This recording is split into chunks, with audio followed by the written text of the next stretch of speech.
ડભોઈ તાલુકાના કુડેલા પાસે આવેલ રેલવે ફાટક નંબર LC18 ને કાયમી ધોરણે બંધ કરવાની રેલવે તંત્ર દ્વારા હિલચાલ શરૂ કરતા કુડેલા સહિત આજુબાજુના 20 જેટલા ગામોના રહીશોને ઉગ્ર વિરોધ નોંધાવતા તંત્ર દોડતું થયું। ડભોઈ તાલુકાના કુંઢેલા રેલવે તંત્ર દ્વારા કુંઢેલા રેલવે સ્ટેશન પર નવી લૂપ લાઇન નાખવાની કામગીરી હાથ ધરાતા કાયમી ધોરણે મુખ્ય રસ્તાની રેલવે ફાટક બંધ કરવાની તજવીજ હાથ ધરાઈ છે। ત્યારે કુંઢેલા સહિત 20 જેટલા ગામોને કાયમી ધોરણે રસ્તાને ડાયવર્ઝન આપી અન્ય ફાટક LC17 થી અવરજવર કરવા માટે રેલવે તંત્ર દ્વારા આયોજન કરાયું છે। ગ્રામજનોના મતે રેલવે તંત્ર દ્વારા જે કાયમી ધોરણો રસ્તો બનાવવામાં આવ્યો છે તે અત્યંત સાંકડો અને નીચાણવાળા ભાગમાં વરસાદી કાંસ પર પુરાણ કરી બનાવવામાં આવેલ છે। ચોમાસામાં આ રસ્તા પર વરસાદી પાણીનો મોટા પ્રમાણમાં પાણીનો ભરાવો રહે છે। લોકોનું કહેવું છે કે કુંઢેલા ગામે નવું નિર્માણ પામેલ કેન્દ્રીય યુનિવર્સિટીમાં અભ્યાસ કરતા 3000 થી વધુ વિદ્યાર્થીઓ અને અન્ય લોકોને આવન જાવન માટે કાયમી મુશ્કેલી સર્જાશે। આ રસ્તો વાઘોડિયા, કરજણ અને પોર જેવા શહેરોને જોડતો હોય ભારે વાહન વ્યવહારની ચહેલ પહેલવાળો રસ્તો રહે છે। ગ્રામજનોની ઉગ્ર રજૂઆતોને પગલે રેલવે તંત્ર દોડતું થયું હતું અને રેલવેના એક્ઝિક્યુટિવ એન્જિનિયર ઘટના સ્થળે દોડી આવ્યા હતા। સ્થાનિક ડભોઈના ધારાસભ્ય શૈલેષ મહેતા પણ ગ્રામજનોની સમસ્યા સાંભળવા દોડી આવ્યા હતા અને રેલવે તંત્ર સાથે ચર્ચા કરી હતી અને આ રેલવે ફાટકનો જ્યાં સુધી યોગ્ય ઉકેલ ના મળે ત્યાં સુધી આ ફાટકનું ચાલુ રાખવાની હૈયા ધારણા આપી હતી।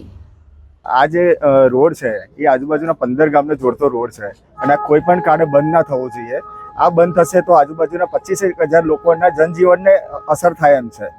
તો આ કોઈ પણ કારણે આ રોડ બંધ ના થવો જોઈએ અને એ ચાલુ રહે એ માટે જ અમે લોકો ભેગા થયા છે। પણ આ જે કુંડેલાનું ફાટક છે એ ફાટકનો ઉપયોગ હજારો લોકો કરતા હોય છે। અહીંયાથી હજારો લોકોની અવરજવર 10-15 ગામોની અવરજવર છે।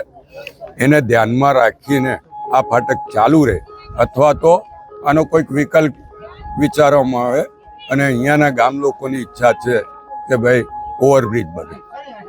ઓવરબ્રિજ બનાવવા માટે જો જગ્યામાં કે રોડની તકલીફ પડતી હશે તો કોમ્પન્સેશન આપશે તો જેની જગ્યા હશે જગ્યા પણ ફાળવવાની અમે તૈયારી બતાવી છે કે ભાઈ આમાં લોકોની સવલતમાં અને અહીંયા સેન્ટ્રલ યુનિવર્સિટી માટે 750 કરોડ રૂપિયા સરકારે આપ્યા છે અને જ્યારે સરકારે સેન્ટ્રલ યુનિવર્સિટી માટે 100 એકર જમીન આપી હોય 750 કરોડ રૂપિયા સેન્ટ્રલ ગવર્મેન્ટે આપ્યા હોય ત્યારે એ યુનિવર્સિટીની પણ માંગણી છે કે આ ફાટક બંધ ના થવું જોઈએ।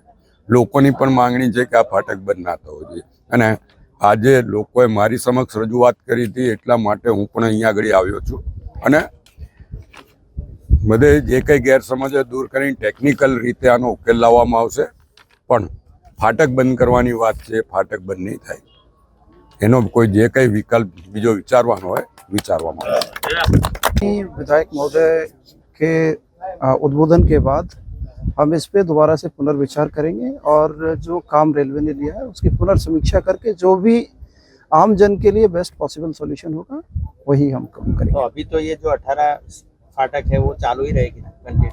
अभी जैसी यथास्थिति बनाए रखेंगे।